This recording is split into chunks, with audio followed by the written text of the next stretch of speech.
know what you think.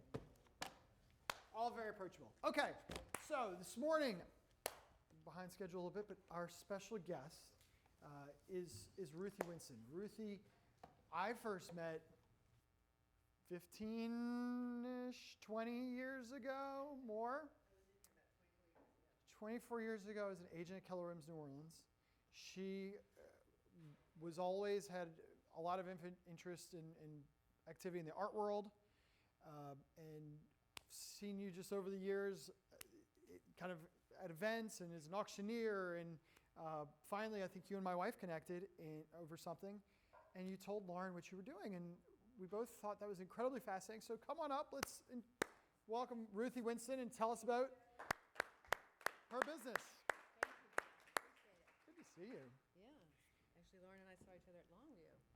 Yeah, we love Longview. Yeah. It was a nice event. Beautiful place and great asset for the city. Absolutely. Absolutely. So you started this company, Winston Appraisals, and I think everyone first thought, okay, you're appraising houses, but you're not. And they still do. And they still do. Which So is what why are the you? byline is personal property appraiser. Personal property appraiser. Yes. So it's a similar, I wouldn't say game or formula, but instead of selling a house, we're selling a chair, or we're trying to help people sell the contents, or figure out what to do with the contents. Yeah, that's a challenge right now because It's a huge challenge. I think a lot of people walk through a house and they see furniture that, let's just call it brown, which is the Not color sexy, but of brown. wood. And Right. everything now is supposed to be our house gray. Well, I it's feel like like is when the Holden, thing. no offense to, Miss Dupree, but everything was white. Remember that? Everything was painted white forever, or beige. Sure. So yeah, Not here. not here. No, We never love, near we love here. color. Yeah, no, essentially, I mean, we're at a point in history where what you want is the latest gizmo electronic. You don't necessarily want your mother's sideboard because, well, who even really has a dining room sometimes? So the house we think of as a layer cake, with the icing being the most valuable items, whether they're sentimental or potentially monetized to be the most money. And when people pass on and or move on or have to make decisions about stuff, it can become a psychological thriller because you might be dividing with the woman that you now want to kill or the children who don't get along. So enter an appraiser. An appraiser, I am an auctioneer and I have been in the antiques estate auction business, and I've even been a dealer. What an appraiser is above all of those is objective. I am paid hourly to provide you with an opinion of value, whether the intended use is for insurance because your clients are moving and they better protect that stuff, or because somebody died and there's children and they want to equitably divide, that's a different number. Or the worst has happened and the house is burned and they're trying to make a claim. There's all kinds of reasons to hire an appraiser. I'm with the International Society of Appraisers. There are 3 organizations. The American Society of Appraisers, who essentially are you. They do property. Okay. Personal property, which is my emphasis, the stuff you find in a house, is the International Society of Appraisers. And then coming out of New York, where everything thinks that they're better, is the AAA, the American Association of Appraisers, and their emphasis tends to be on fine art. They do other things. But these 3 organizations provide an institution, a place for us to get our answers when we have questions, as does, because the federal government finally woke up in 1989 and realized that we were the most unlicensed group of people operating out there. Barbers had more rules than appraisers. I could walk into a house and tell them that it was a $2 million contents and I needed 10% of it. So the Appraisal Foundation was started in 1989. I now have to comply with the Appraisal Foundation's uniform standards. I have to be tested every 2 years to comply. I have to get over 100 hours of education every 5 years, proving that I have written appraisals to a certain standard. So they have really tightened it for us. And just as you all were talking, we now through ISA, which is and AAA, because we are friendly, there's so many places for us to get answers. So if I walk into a house and there is a 17th century cassoni and I need help, I go to my team of people. So my point is, when you hire me, my team, it's not that I know it all. So for years, I thought I could never be an appraiser because I don't know enough. And then I finally realized, think of yourself as a contractor. A contractor doesn't know how to put the electricity in or lay the tiles or fix the wood. The contractor knows who to call. And so it's a relationship business. I know how to make the argument for what you have, and I'm going to take the responsibility because I'm a certified appraiser of personal property. I think the appraisal. I argue the appraisal. I also, because of 40 years being in the estate auction business, have a very large common knowledge of lots of stuff. But every now and again, there's a black swan. And every now and again, I'm blessed and there's too much work, and so I'll call my PhD in fine art and I say, we need you to come with us. My business partner, I won't be in the mood to do the rugs. We'll call our rug specialist and say, we need you to do these. So essentially, how this is important to you all is when you're in a house and your client is trying to make a decision about what to leave, what to take, we can be an asset to you. If there are chandeliers in that house and you need to know a number or you want to make it a negotiated point in the closing of your sale, we can provide you with a document that it's not the owner saying, well, I have to have $50,000 for this. You're having someone who knows what they're doing looking at that chandelier saying, this is in fact what, in their opinion, this is what it's worth today. I think that's really interesting. Sorry, I tend to ramble. No, I'm thinking about a few scenarios, when we go into a property.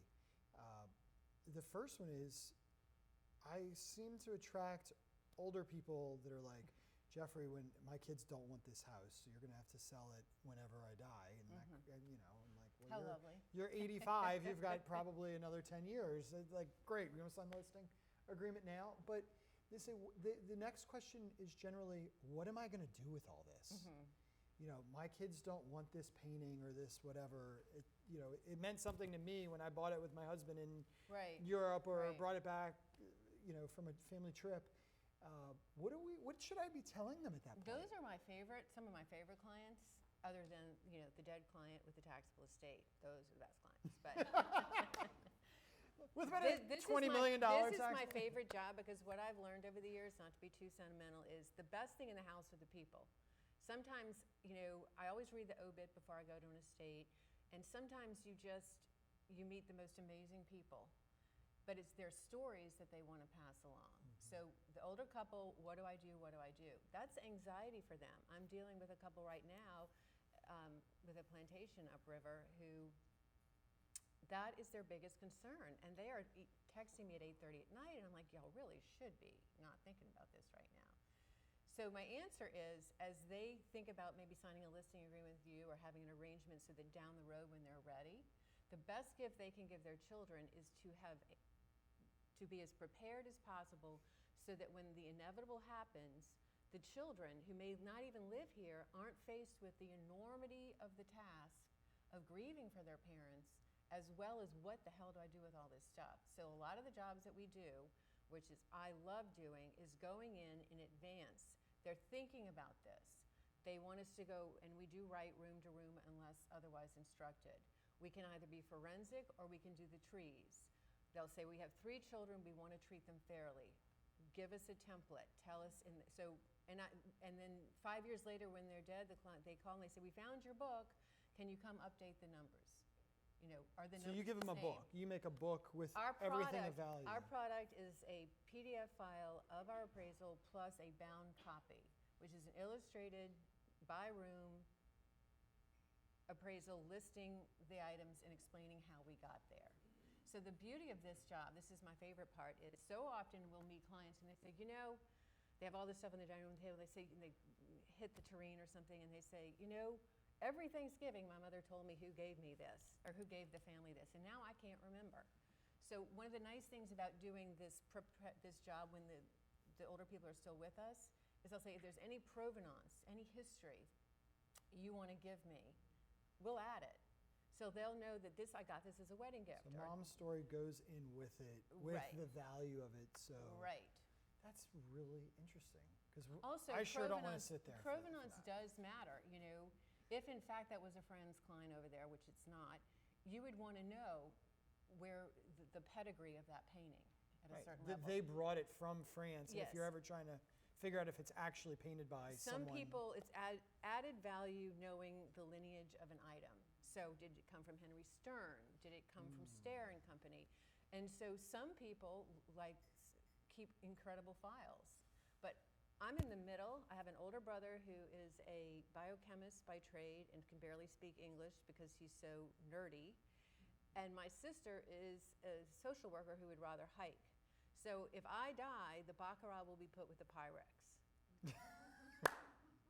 We can't do that. No. Oh, So there's always one person in a family who either cares about the stuff because they care about the history, or like me, they have stuffatosis and they just love everything.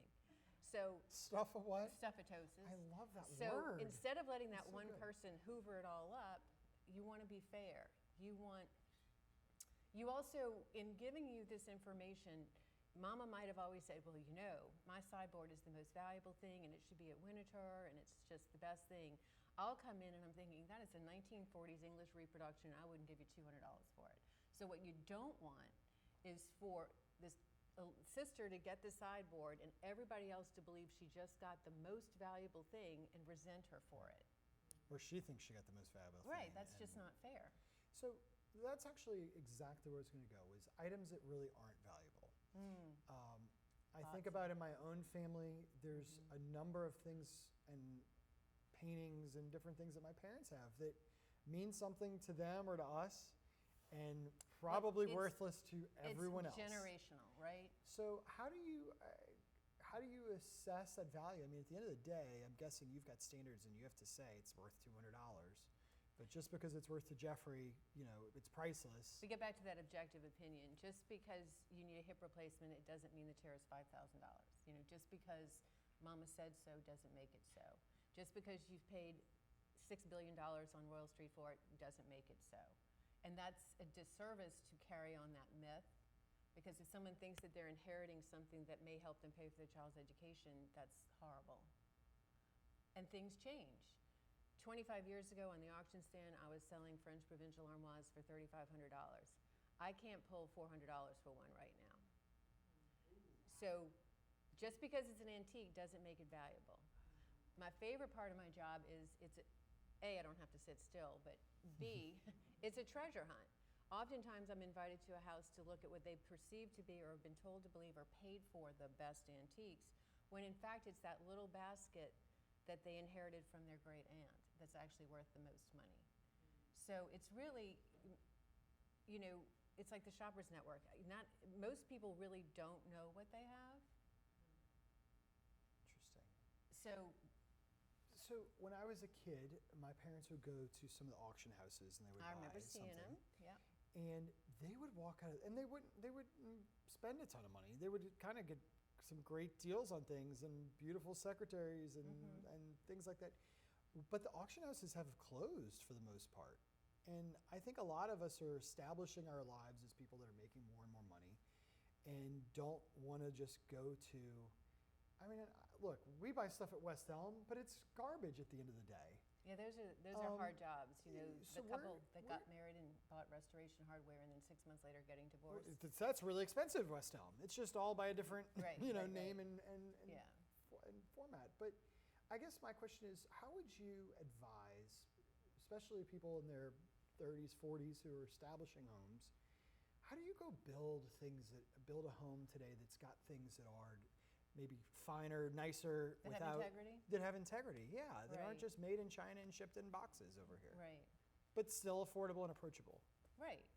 Well, first and foremost, buy what you like. But that said, the combination of taste constantly changing, no one really does have a crystal ball, and the fact that if you think ecologically, why would you be buying West Elm that is being manufactured now and creating more pollution when in fact you can go buy something that was made 200 years ago, 100 years ago, 50 years ago that's probably made better. Now, you can't talk about upholstered furniture that way, but you can talk about a writing table, you know, a case piece, a chest of drawers, that sort of thing. What's a writing table? What do you do there? Put your laptop on it? No, so where do you go get that kind of stuff in New Orleans? There are 3 auction houses in town, and now the world, and it was proven during the pandemic, the world is a click away. So you just ask either Invaluable or live auctioneers, there's always an auction going on in the world. You say, I am looking for X, and you will see all over the continental United States that item being offered for sale somewhere. You just have to factor. It's a shipping issue now. Right, exactly, Well- exactly. But there are 3 auction houses here in town, New Orleans, Neal, and Crescent City. And they are dumping every other month about 3,000 items. The problem is the numbers have changed dramatically, so the paradigms of those businesses have changed. They've gone from just general estate goods to more specialty goods. But essentially, when you're advising your clients who are like, well, the house sold in 4 days, I gotta get out, what do I do? We go back to my layer cake. Somebody like me can come in and say, these things can go to these auctions, we can get your proposals. These things the auction houses won't take because they don't meet a monetary threshold for their percentages and fees. This is all consignment shop stuff. This is out and out. Let me invite the flea market lady in or some dealers I know, and they will cash you out. And this layer, let me call Teen Challenge in, and they will suck it out of here, and you will get a tax write-off. That seems pretty valuable. Yeah. All right. Any questions for Ruthie? Patrick? What's the client expecting to pay you? Good question. We charge hourly for written appraisals. Our first visit is complimentary, where we confirm that we're qualified to do what you need done, and secondly, what the scope of work is, i.e. how many hours it's going to take. To answer your question, it's $2.50 an hour for a document. The letter of engagement specifies the intended use. It specifies and defines the value. It gives you a time parameter. Either it's going to take 8 to 10 hours and or will not exceed X.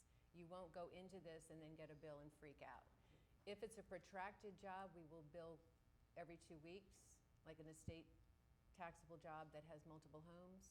But essentially, we're $2.50 an hour to write an appraisal, which is competitive to this area. And if we put on our consultant's hat, which is you don't really need anything written, and I'll be the first to not want the client upside down, if the prime function is to sell, then we're happy to advise you and get you in the right market, but you don't need to pay us to write a document unless you want to offer these things to your kids first. So consulting is $1.50 an hour, but that's how we charge hourly. Okay. Cindy? I'm curious to know what items are trendy and hot now. Like, I always used to refer to Martha Stewart, which, she's still a force, but it's interesting. Instead of reading Architectural Digest sort of leads you there, but so do all the glossy magazines, if there are any left. The trends are there, are coming out of New York and well before it trickles way down here. No. I know. We were Can you leaders believe we are not the in center that. of the universe, even though we think we are? And is there an item that's repeatedly you see that will hold value? That's a very good question. It comes down to it becoming a precious metal. Not jewelry, because the jewelry markup is close to fraud. So sterling silver. As an auctioneer, when silver was so high, it was so much fun. You'd have a group of 5 pieces of sterling silver flatware, right? Estimate was 300 to 500.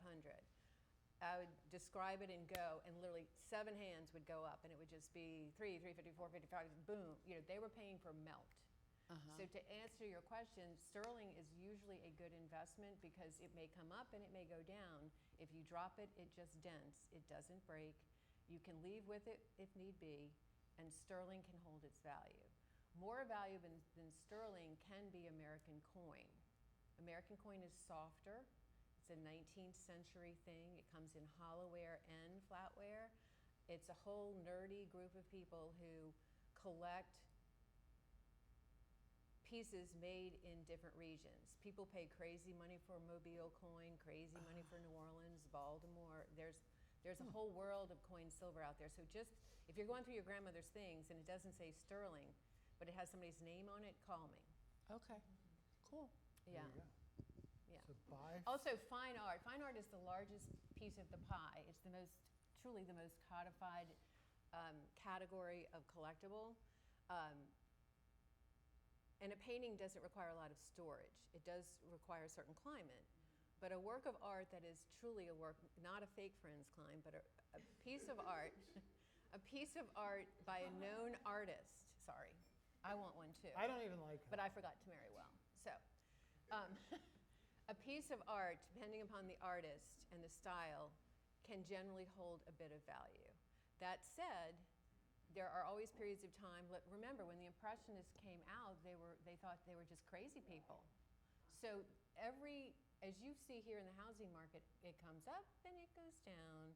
The beauty of a painting is you can hang it on a wall. You don't need to get a warehouse. So, yeah, and every now and then you could get lucky. yes, that is the But buy hope. what you like. Yeah. There was a rage for Louisiana 19th century regional art. It was all the perfect storm of a few people were buying in the 60s, 70s, maybe even before. Roger Ogden opens the Ogden Museum in the late 90s. And then Katrina comes and wipes out our cultural heritage in a flash, as well as taking some of the most wonderful ancient people too early. There was a feeding frenzy for 19th century Southern. Prices that were made in that 2006 sale have never been seen again because people felt robbed of having lost what they lost, and they wanted to save what little was left. So Martha Ann Samuel, a fellow real estate agent and a legend, her children cha-chinged. Major. You know, I think I see these, just yesterday I saw a Sotheby's auction that went crazy for a Patek Philippe watch that was auctioned.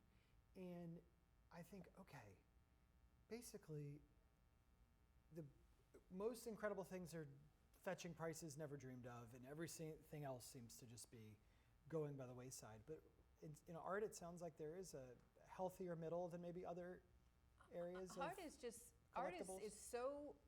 Think of all the art dealers. Think of all the art dealers and all that money. What is it? A $6 billion? I mean, it's a crazy industry. You all know, in your industry, I believe, you have to you have to price your house where it makes some sense. But let's face it, you meet a lot of people who don't want to listen to sense, and you've learned that you can pretty much ask whatever you want. It may not sell right away. It's the same in this industry. Things are almost mechanized on the street, meaning in a gallery, for you to have to come down 20%, 30%, 40%. So what is it worth? And that's the final thing that I would say, or one of the final things I would say is, one of the things they tell us in the appraisal school is, what we do is more art than science. It is a reasoned argument for why something is worth this in this moment. And you need to explain how you got there. Because I can tell a client that her French provincial armoire that she paid $3,500 for is now only fair market $500, and I might need to show her how I got there. It doesn't mean that if she sold it next week that it would bring $500. It probably would, but it might not. Because what drives the market is emotion. Makes sense. We see that all the time, Exactly. especially in single family Exactly. Someone who I actually worked with here, when I was working at Keller Williams, we partnered for a while, and one of my favorite stories that she used to share, Diane, she could sell anything. She worked for Ida Mannheim down on Royal Street years ago, not an easy lady.